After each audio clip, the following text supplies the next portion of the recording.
So we can say overall, by and large, there's many different ways. I'm going to just describe very briefly 3 approaches. One would be sort of the workshop approach. With a workshop approach to training workers in a church, you say, we're going to have a practical training. We come together, maybe it's on a Saturday, and I'm going to do a preaching workshop. Now, we're not just going to talk theory about preaching for several hours. What we're going to do is we're going to take a specific Bible passage, and I'm going to walk you through the steps of how I would prepare a sermon on that Bible passage, how I would interpret it, how I would maybe structure my sermon, how I might have illustrations or apply that. It's going to be very practical. So we have this workshop, and I've done this, by the way. We used to do that. We said in the Munich area, if we want to plant churches with lay people, we got to train lay preachers. Let's have workshops. We can't send them all to seminary. So we would have a Saturday workshop. Only those people were invited, by the way, who were going to preach. We didn't want people who said, oh, that sounds interesting, I think I'll come. We said, no, if you come, you're going to preach. All of a sudden the motivation level goes like that. People get motivated when they say, wow, I'm actually going to have to stand in front of people and preach. Wow, I'm going to pay attention, aren't I? So we have a practical Saturday workshop, and very practical. They may work through a Bible passage. They may even preach on that very passage that we worked through in our workshop. Problem with most workshops is they're listen shops. They're not really workshops. People just come and sit and listen, and it's really the old passive school model. So make your workshops practical, where people are actually applying the kinds of things that you want them to learn. So you're going from knowing to doing. There's certain theory, certain knowledge, but then get them practicing doing right with it. So workshops are a great way for basic sort of ministry skills. Somebody's going to preach for the first time. Somebody's going to do visitation. Very practical. Then there's also training that you might do in a ministry team. Now let's suppose you have a youth ministry in your church, and you've got several workers, volunteers that help lead that youth ministry. Well, usually those people are meeting together to plan things regularly. Maybe they meet every week, maybe they meet once a month, but they have their regular meetings and they plan out who's going to do what and what's the program going to be and who are the problem kids and all these kinds of things. That's what you do, right? Well, I've often said, and we did this in our church, why don't you take, if you're going to have a 2-hour meeting, why not take some of that time for equipping? In other words, take some time, maybe you read a book about youth ministry. Maybe you need to get an expert to come in from another church who's a really gifted youth minister. Get that person to come in and give you some ideas. There's different ways you can draw on resources to equip those workers. And I call this a do, know, do approach, because those workers in that ministry, they're already doing the ministry, whether they're very well equipped or not. So what we do is you say you're involved in the ministry, you've got all kinds of practical questions because you're doing it. And so you come together and you may talk about some ideas about how to improve the ministry, and then you go back and do it again.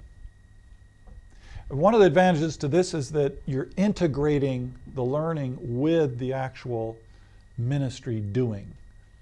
And again, so it's not just some theory that someday down the road you might use, but you're really dealing with the issues that are burning and saying, how can we do this better?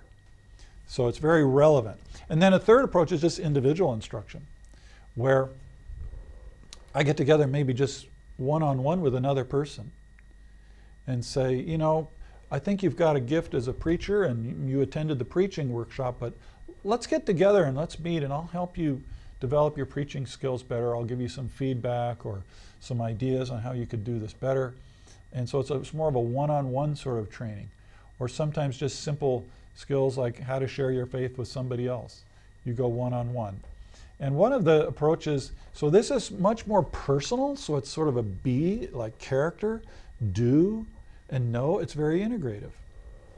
One of the real simple sort of ways is to model ministry. This idea, I'll do it, you watch while I do it. Now let's do it together. Now you do it and I'll watch. Now you do it alone And now you train somebody else to do it. And so we might take something like how to share your faith with another person. So we go out and I bring you along with me, and I get in a conversation with a person, and I tell them my story, and I share the gospel with them, and you're just kind of watching. So I said, well, now you saw how that works. Let's go do this together. Now, why don't you, I'll start the conversation, then you pick it up, and we'll kind of help each other out. So we try that. And we say, okay, next time you're going to do all the talking. I'm just going to listen. And I give you feedback, and we talk later, but you're the one kind of doing it. And I say, okay, now you're on your own. You can do this. And then, but you don't stop there. You need to now do the same thing with somebody else. See, this is very easily repeatable. You can do this with evangelism. You can do it with discipleship. The T for T idea that we talked about with church planting movements is very basic. It's very simple that anybody can kind of easily reproduce. We talked about this with Bible storying. I tell the story, you watch how I tell the story. Now you can tell the story, and I give you feedback. And Jesus kind of did this with his disciples too. He modeled ministry. They just watched him for the first year. They didn't have any responsibility than to just observe. And then he says, okay, now you go do it. And then he gives them feedback. They come together, and one time they say, wow, we're rejoicing. Even the demons are subject to our name. Jesus said, don't rejoice in that. Rejoice that your name's written in heaven. Huh? So yeah, don't, it's great that happened, but you're a child of God, and that's what you should be rejoicing about. Don't get a big ego about this. And then in another situation, they came back and said, we couldn't cast out the demon. Oh, really? Okay, what's the problem there? This kind only comes out with prayer and fasting. Okay, so Jesus sort of has the debriefing, as it were. They go out, they minister, they come back, they talk about it. That's kind of the way Jesus trained. It's just very easy to reproduce. Sometimes we make things too complicated, and then reproduction doesn't work very well. Even a small contribution can make a big difference. Jesus fed 5,000 people because of a little boy's 5 loaves.